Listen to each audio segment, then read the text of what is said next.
Hey everybody, Coach Hudson here. Thank you for taking a minute to watch this video. And here's my goal in the next few minutes here. I want to give you some tangible things that you can do to help you hit your goals that you set. I mean, you wouldn't set them if they weren't important to you. And so I know how it can feel because for a lot of my career, that's kind of where I was. Like every year I'd set these big, amazing goals, and then I get to the end of the year and it was like, so I just want to give you some things now, right up front. Let me just share. There's a couple of amazing tools that are out there that a lot of you have probably heard of before, and that doesn't take away from the fact that they are vital if you're not using them. The first one is a GPS. It used to be called a 135 if you've been around us long enough in the Keller Williams speak and the one thing. And GPS is basically like a one-page, very simple business plan. And thinking there is that how could you possibly be on the same page as your business plan if it's more than one page? So we keep it very simple. Now, I say business plan, and yet the GPS can help you in any aspect of your life. You want to become a marathon runner, a better parent, you want to build your wealth. Like you can write out a GPS for anything. And GPS is goal, priority, strategy. That's what it stands for. So the idea is that you take one big goal, not a bunch of goals. You would have separate GPSs. One big goal up here, and then priorities. What are the ways you're going to achieve the goal? Where are you going to? What are you going to do on a day-to-day, week-to-week, whatever it is basis to achieve your goals? All right. So most people will have three. You might have two. You might have four, depending on what the goal is and what your situation is. And yet, in your, let's say it's a business goal, and, one area is your database, because of course we lead with database. It's the quickest way to our goals. Maybe number two is farming, maybe geographic farming, and maybe number three is expired listings, whatever it is. And then within each priority, you're going to have three, four, five, six, however many there are. Just don't go too crazy because you want this simple. What are the strategies? So, like within your sphere, like what are you going to be doing with your sphere, with your database to get there, right? So, is it monthly calls and biweekly emails? You get the drill, right? So the GPS, and like you can go to the One Things websites, which I believe is the number one, and then the wordthing.com. They have these things there as free resources for you to download, and they have explanation videos. So that's where you would start. Great place to go. And then you want to keep a relationship with that. And one of the ways that you do it is you would use a 411. And a 411 is basically you have got 1 month, and then you've got a plan for every week. You've got your one big goal, and then you do every month a 411, and every week you update it, and it keeps you focused. And this is not where you write in, pick your laundry up. These are the growth minded activities that get you closer to your goal, whether it's business, personal, doesn't matter.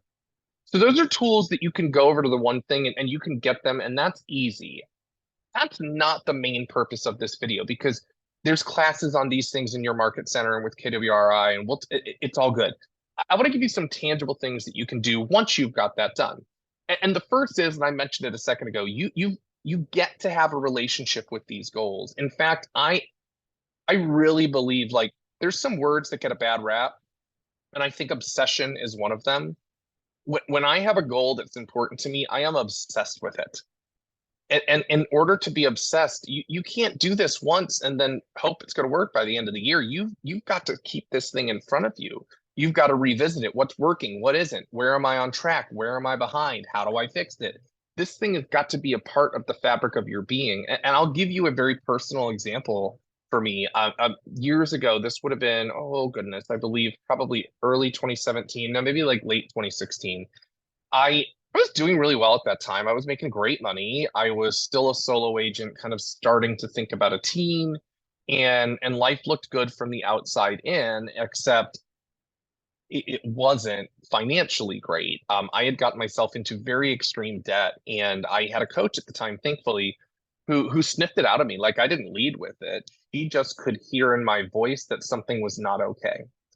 So that happened, and I made her aware of it. It was a lot. Like it was over $300,000, not including the mortgage on my house. So an insane amount of money between IRS debt and credit card debt and car notes, stuff like that. And And I became obsessed with changing that. Once I realized how much it was weighing on me, because she pulled it out of me and I like fell apart. Like I was like, oh, you're right. Life is, I feel like I'm gonna break.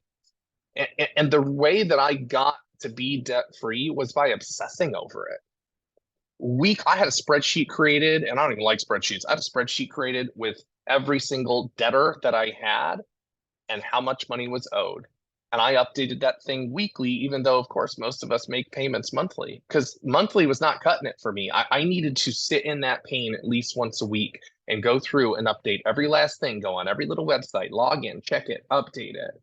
Because it got real easy when it was like, hey, I really, I don't really want to cook tonight. I'm just going to go out to dinner. Be like, nope, I got food in the fridge and I'm going to do it that way. And so obsessing with that goal was huge. Becoming a bold coach was another example of that. I mean, like I really, really, it's a strenuous process, my friends, and I chose to just be obsessed with it.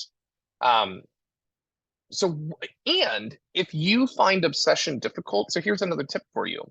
I think some of the reason that people don't hit their goals is that their goals aren't big enough.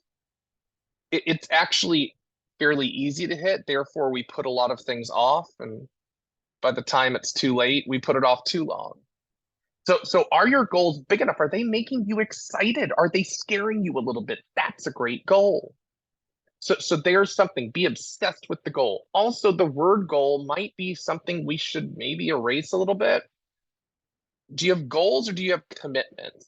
Because I don't know about you, I've got kids. Like if they need to be picked up at 3 o'clock on any given day, as they do from school, they're getting picked up on time.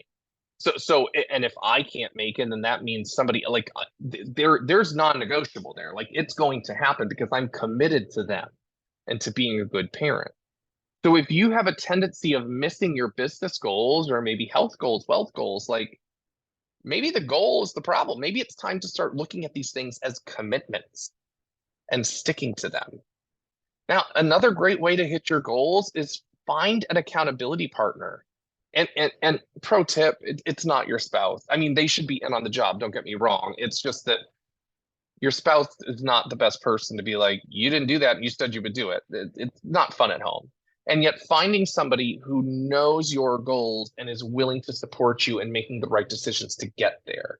Now, that could be a coach, and it could just be a colleague or a friend or a family member who was willing to step up for you.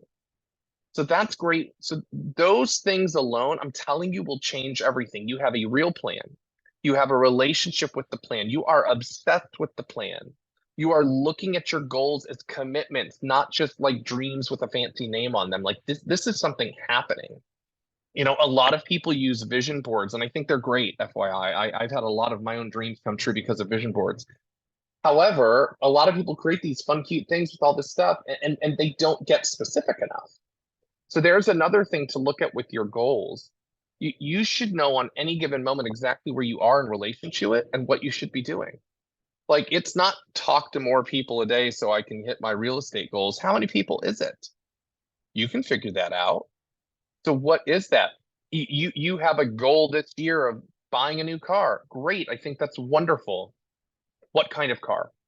What's the brand? What's the trim level? What color do you desire? In a perfect world, you're going to go custom order it. If you were going to go custom order it, what does it look like? Go find a picture of that car, put that on the vision board, not just a shiny car that looked new. Oh, in fact, what's the due date? You may put on your vision board, new car, new house, $50,000 in the bank account, whatever it is. What are the due dates for those things to happen? Because if we leave things to chance, I'll just get it by the end of the year. All of a sudden, those last couple months of the year are not real fun. Oh, by the way, they're the busiest months you'll ever have every single year. So these are some of the ways that we can adjust our thinking. Look at these goals as commitments, not just things we're thinking about doing. Be obsessed with them. Have a plan. Have a simple plan.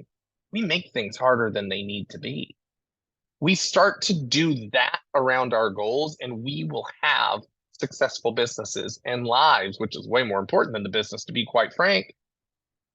So I would challenge you, if you've had an experience or a track record of not always hitting the goals that you desire to hit, that doesn't have to be the narrative for the rest of your life, your career, whatever you're looking at. You can go change it. I've watched people completely change their health, in a year or less, their business, their wealth, their relationships within their life. Like I have seen massive changes in other people, and you can do it too. All right. Now, when you choose to join us for Bold, because Bold is definitely growth and goal oriented, we will help you further through this process. I'll help you directly as much as you need. The minute you register for Bold, I need you to hear me. The minute you register for Bold, I'm your coach for life. It starts that moment when you swipe or electronically swipe that credit card. You have a question, you want to work on something, you're going to call, text, email me, find me on Facebook, don't care. You're going to get a hold of me and I'm going to get back with you and we're going to connect and we're going to help you work to change your life to exactly how you desire it to be. So click the link, sign up for Bold, go hit your goals because you are committed to them and obsessed with them in a healthy way. Have a beautiful day. I appreciate you.